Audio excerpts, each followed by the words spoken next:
This week on LCARA Ham Radio, we're going to continue the Kentucky rollout of DMR repeaters and the second LCARA DMR repeater going in Monticello, formerly known as the Abandoned Repeater Site. That's what's coming up this week on LCARA Ham Radio.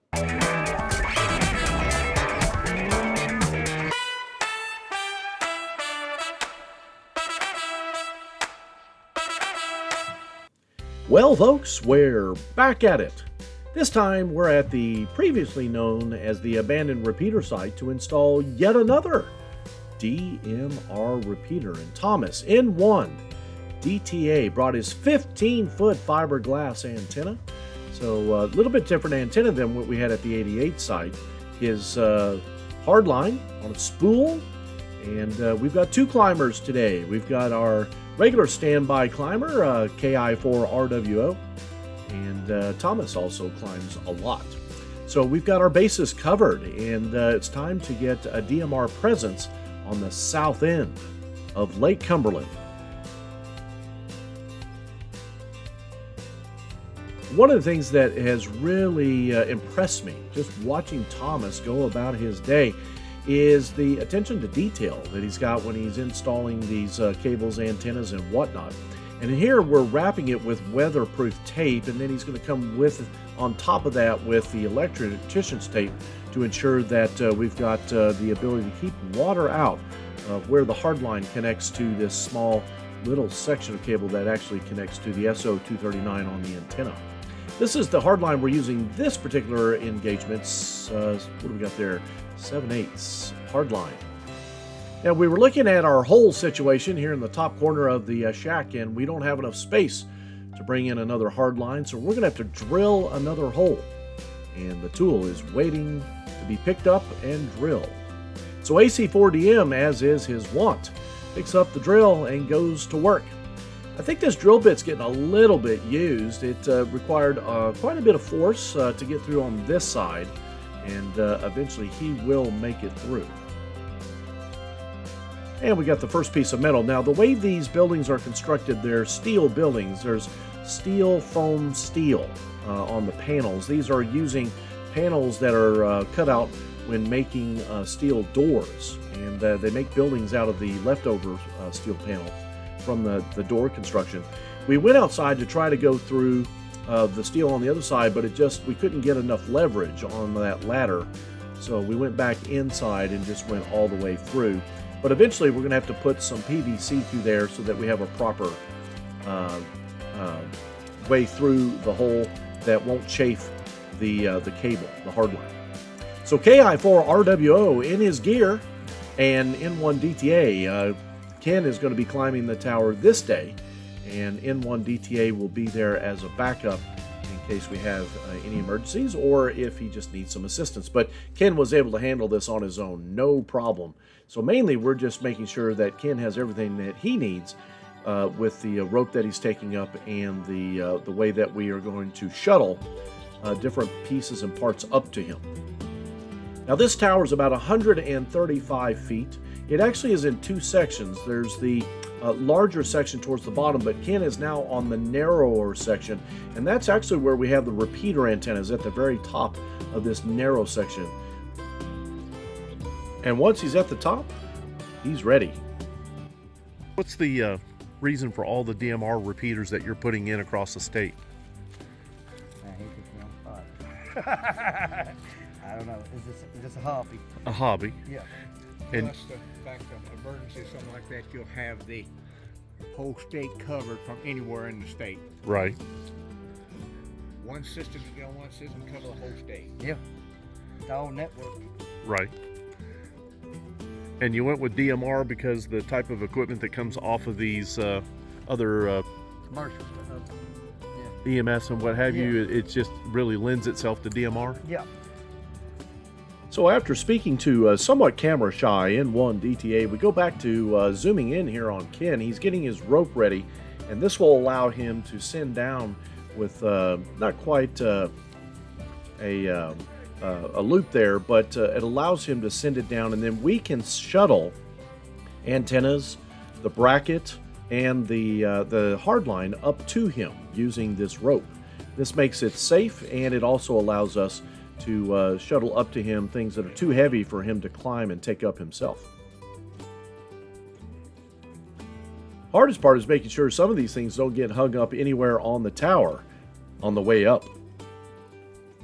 So Ken goes to work getting the bracket in place, the mount here for the antenna. What we need to do is cut off. So that's the part we're going to cut. See, That's the one we're going to cut. Will come through, and then see when this goes on there. See, it goes on, glues. Then you gotta Get a nice pass through. So now that we have the PVC cut and ready to go through the 2-inch steel wall, that is where we will be inserting our hard line. Don's just cleaning up the interior and exterior of this part of the PVC before we put the collar on. We're going to stick this piece through the hole in the wall and then attach this collar with the glue and so forth. Applying some of the purple stuff in preparation, and then I'm on the outside pushing the other half. Now, while all of that is going on, Thomas is busy hoisting the 15-foot fiberglass commercial antenna being repurposed for DMR up to KI4RWO Ken at the top of the tower. Ken has a pulley system up to the very top that allows him to pull that antenna higher than he needs it so that he can gingerly place it into the bracket. That looks like to be where we've actually got the new PVC installed. And now Thomas is rigging up the coax.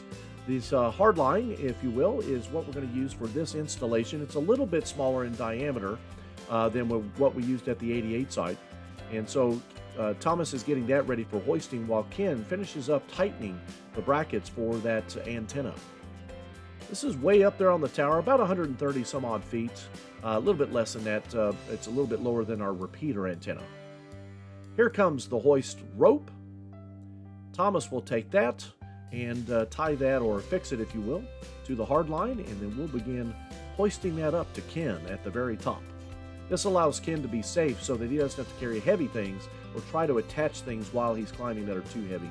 And then we're just going to begin unspooling this hard line. AC4DM is going to pull to begin hoisting it up, and then Thomas is going to ensure it comes off the spool in a orderly manner, although we did get a little bit some of the hard line underneath other parts of the hard line. It took a little while to get it loose. But now we've got it up to Ken.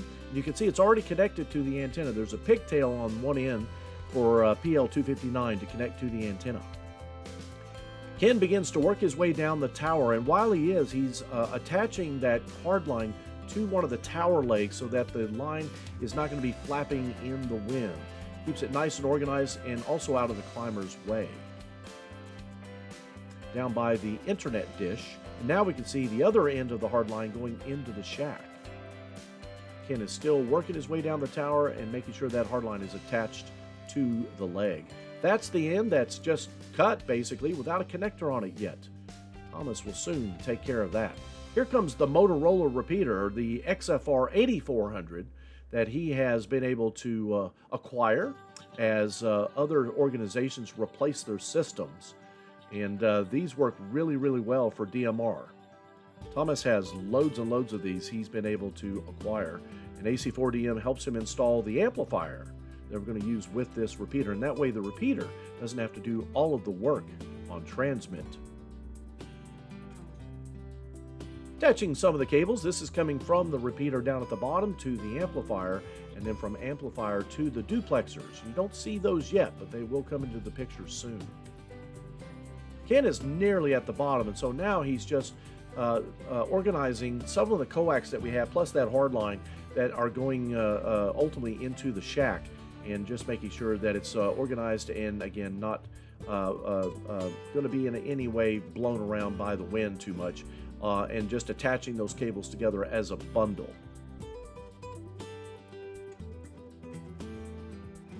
You can also see that old Vietnam era shack that we moved out of. If you haven't seen the Abandoned Repeater series, go look at the installation of our new shack.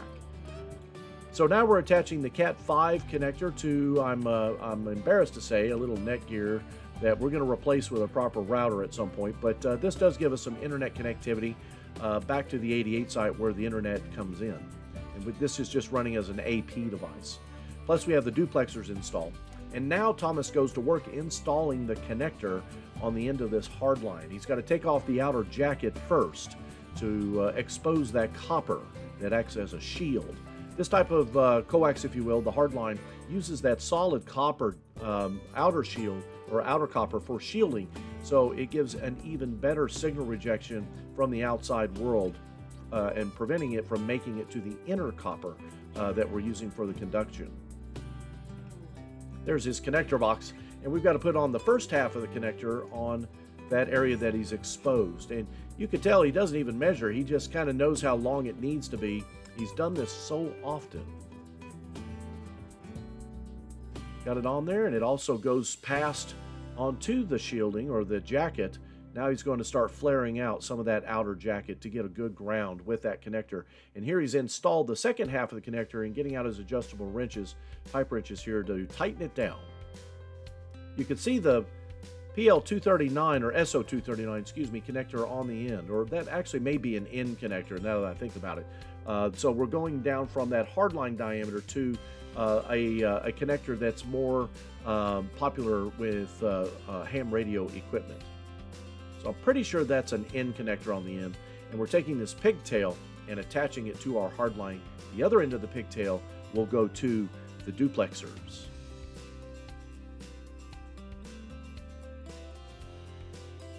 It's wonderful to watch somebody who's done this many, many times.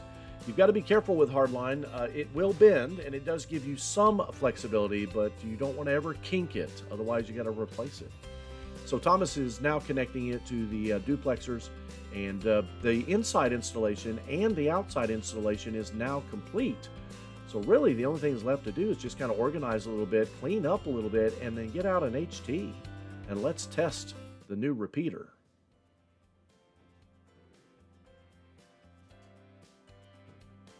Here we've got the repeater turned on and the blue light has come on, meaning that at least it booted up well. Thomas is heading out to grab his HT. I think he had it in his truck, so the other lights will come on here in just a few moments so that we can double check that it's receiving the signal and working as it should.